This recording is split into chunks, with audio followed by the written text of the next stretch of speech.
Was Jesus involved in politics? We're here to talk about that with Neil Maugham. Neil's got a ministry, noblindfaith.com. Now, is that the website you're promoting for this particular topic? Would be JesusIsInvolvedInPolitics.com. JesusIsInvolvedInPolitics.com. Could you have made it any longer, you think, maybe? So people have a harder time getting there? You could go to J3IP also. Okay. Jesus, that's a very provocative thing to say. Jesus cared about people's souls and their spirits, not about politics. Neil, where are you getting this from? Well, the idea is that Jesus was never involved in Roman politics. That's what everybody says. Well, so Jesus was never involved in politics. Well, one, Jesus was not a Roman citizen. He was a citizen of this state of Judea, if you will.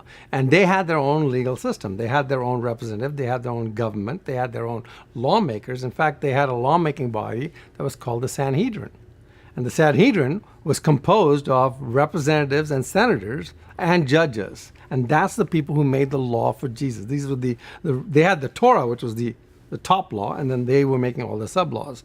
So did Jesus ever talk to these people? Who were the members of the Sanhedrin? Would Jesus have actually engaged with these politicians? Well, yeah, he did. They were called the Pharisees and the Sadducees. They're the guys who wrote his laws. They're the senators. They're the representatives. In fact, they sat in a semicircle. We copied that sitting in a semicircle for our representatives and senators. So Jesus was involved with politicians and politics on a regular basis. In fact, he says, you politicians have twisted the idea of the law. You've taken it out of context, because the Sabbath was made for man, not man for the Sabbath. You have abandoned the faithfulness of the law, you've abandoned the mercy of the law, and you've abandoned the justice of the law, right? He's saying you have done this all wrong. And then if you say, well, Jesus didn't ever talk to them that much. No, he was only talking to them. In fact, you can't even preach the gospel without quoting what Jesus said to another lawmaker, Nicodemus, John 3:16. So he's constantly involved in them. And here's another thing I always like to say, and he also called them names. He called them whitewashed tombs, filthy. The politicians? The politicians. Okay. He called them, a den of vipers. He called them, rotten graves. And he said, who can save you from hell, right? So he was definitely involved in politics and with politicians. Jesus was involved in politics, and of course we know that the Bible, that Jesus gives us principles. Yes. That we should apply to all aspects of life, including politics and government. Right, and then you can add, Esther. You can add in Joshua. You can add in Daniel. You can add all the prophets. On and on. Right? How about Paul appealing to Caesar as a citizen of Rome? Rome. Because he was a citizen of Rome. Exactly.